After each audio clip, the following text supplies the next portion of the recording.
જેટલો કોઈનો મહિનાનો પગાર આવે એટલો મારો એક મહિનાનો પેટ્રોલ થઈ જાય એટલે આપણે નોકરી આપણે દાડા નથી કરવાને ખબર જ છે આપણને કાંટો રિપેર કરાવવાનો છે એટલે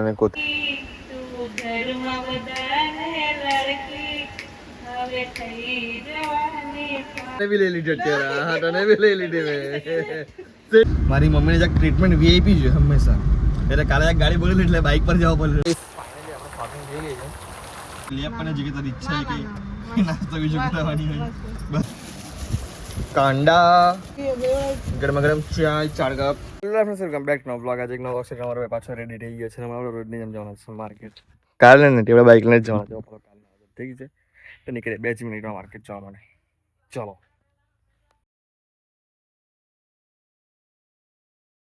ફાઇનલ રેડી થઈ ગયા છે हम लोग નીકળવાના છે માર્કેટ જવા માટે ઠીક છે આ લોકો બી ચાલે છે કાર લઈને બાય બાય ને બી બાઇક લઈને ચાલે છે ઠીક છે આજે વરસાદ નથી એટલે તમારા ભાઈ રેડી થઈને ચાલો તેમ તો કંઈ નોર્મલ જ જાય આજે રેડી થઈને ચાલે છે ઠીક છે તો ચાલો હવે નીકળીએ માર્કેટ જવા માટે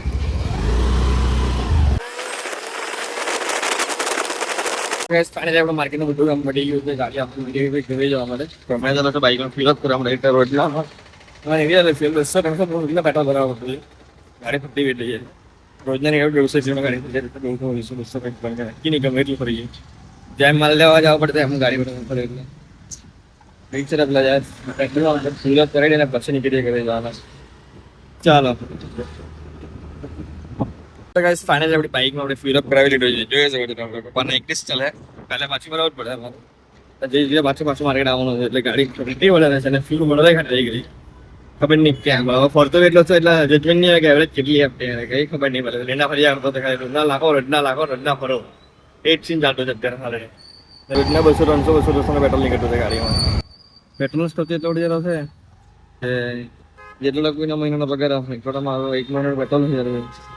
શું કરે પણ ધંધો કરીને બેઠા છે એટલે રાખવા પડે ગાડી પેટ્રોલ પીને બધું જોવા પડે એટલે આપણે નોકરી આપણે દાડા નથી કરવાને ખબર જ છે આપણને જોબની ગાડીમાં એટલે પેટ્રોલ નોકરી માટે હું મેળવવાનો એટલો કંપનીમાં રોજ આપતો છે કોઈ મને જેટલો મારી બાઇકમાં મહિનાનો પેટ્રોલ નીકળતો છે એટલો એનો મહિનાનો પગાર છે એટલે આપણો નોકરી મને મેન નહીં આવે એટલો મને ખબર પડી ગઈ છે ખર્ચો મારો બહુ જ આલો છે સમજ જ આવે લોકો તો આપણે નીકળીએ હવે ઘરે ઘરે જઈને મસ્ત લંચ કરું ને પછી જોઈએ શું પ્લાન થાય ઠીક છે હમણાં જવાનું તો ખેરગાંવ પણ થઈ ચાલુ છે વરસાદ તો બી જવાનું તો છે જ ખેરગાંવ મેં આ કાંટો રિપેર કરાવવાનો છે એટલે કોથળી એકદમ મસ્ત ફર્સ્ટ ક્લાસ આપણે પેક કરી લઈએ થોડી મોટી પાણી કેમ કે ઓલરેડી પાણી વાગેલું છે એટલે છે વજન આમ કમ છે વધઘટ ઠારે માણસ જયારે શું બધું થયું છે વજન બહુ ઠંડુ એટલે એને છે રિપેર કરાવવાનો છે તો આપણે બાઇકમાં મૂકી આવે બાઇકને જે રિપેરિંગ કરવા માટે ઠીક છે એ આપણે રેન્કોટ ને પછી નીકળીએ ચાલો રેન્કોટમાં રેડી થઈ ગયા છે રેન્કોટ પડે તો વરસાદ બંધ થઈ ગયો છે પણ રેન્કોટ પડવાનું નહીં મને પાછો લાગ્યો રસ્તે કરીને એટલે રેન્કોટ પેલી રહ્યો છે તો નીકળીએ આપણે ડાયરેક્ટ ખેરગાંવ જવા માટે અને રિપેરિંગ કરી દેવા ઠીક છે ચાલો ફાઇનલી આપણે કાંટો રિપેરિંગ થઈ ગયો છે અહીંયા પછી આપણે જવાનું છે વરસાદ પડતો છે એટલે પાછો તમને રેન્કોટ કરી ગયો અને પાછું એને બી રેન્કોટ પહેરી રહ્યો છે મેં ખાટાને બી એનું બી કામ થઈ ગયું છે આજે અમારા ઘરમાં છે ને સિંગિંગનું કોમ્પિટિશન ચાલતું છે હમણાં મારી મમ્મી ગાવાની જશે તમે લોકો હમણાં ખાલી જો ચાલો કરી જાઉં ઈ ગાણી ચાલની ચાલ ચૂપ રહો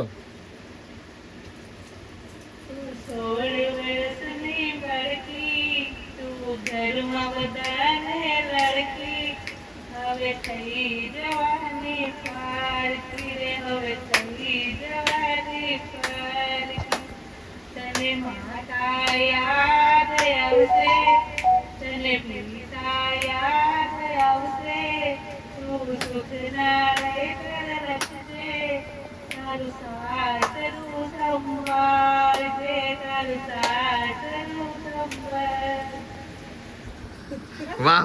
શાબાશ ભાઈ શાબાશ હા તને બી લઈ લીધી અત્યારે હા તને બી લઈ લીધી મેં તને બી લઈ લીધી ગાઈસ જેમ તેમ મસ્કા મારે મને બધું સોંગ સંભળાવ્યું છે જ્યાં કોમેન્ટ કરીને કહેજો કે સોંગ તમને કેવું લાગ્યું ગાવા જ કે નહીં કરતી હતી જેમ તેમ એને કીધું છે ગાયું છે એને મસ્કા મારવા પડ્યા છે અમારે જ્યાં કોમેન્ટ કરીને કહેજો કે સોંગ કેવું લાગ્યું તમને ઠીક છે હા તો ગાઈસ ફાઇનલી અમે સાંજે મોમજોડામાં રેડી થઈ ગયા છે ને હમણાં અમે લોકો ચાલ્યા છે ખેરગાંવ જરાક શોપિંગ કરવાની છે અમારે એટલા માટે ઠીક છે બજારમાં જવાના છે પણ બાઇક નહીં જતા પણ શું કરે વરસાદ એટલો છે એટલે અમારે હવે મારી મમ્મીને જ્યાં ટ્રીટમેન્ટ વીઆઈપી છે હંમેશા એટલે કાલે એક ગાડી બોલેલી એટલે બાઇક પર જવા પડેલું એને એટલે મનમાં એને દુઃખ તો થયું જ પણ જે કામ એટલે જવાનું પડ્યું એને શું કરે હવે એટલે આ પછી રજા પડી ગયેલી માર્કેટથી જવાય મારે જ નહીં મળેલો આજે હવે કાલે જ જવાની કે જે બધા ટ્રાફિક ગમે એટલું કહી દઈએ એમ કે એટલે કાલે ચાલે છે બધા શોપિંગ કરવાની છે એ કરી લઈએ ઠીક છે ચાલો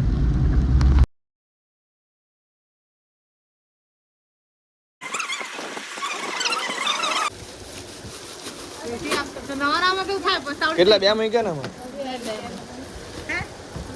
યાર ઠેલી મૂક્યો એમ નહીં હમણાં કા મેં તો બોરાઈ જાય કંટાળો આ ઠેલી મૂક્યો પાછો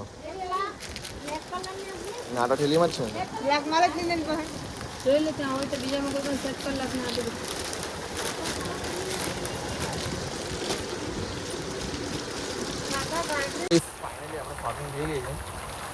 આપણે 2 પેન્ટ લેવાના દિલ્હી હતા હવે આપણે આપણી કાર નીકળીએ અને નીકળીએ ઘરે જવા માટે ઠીક છે ચાલો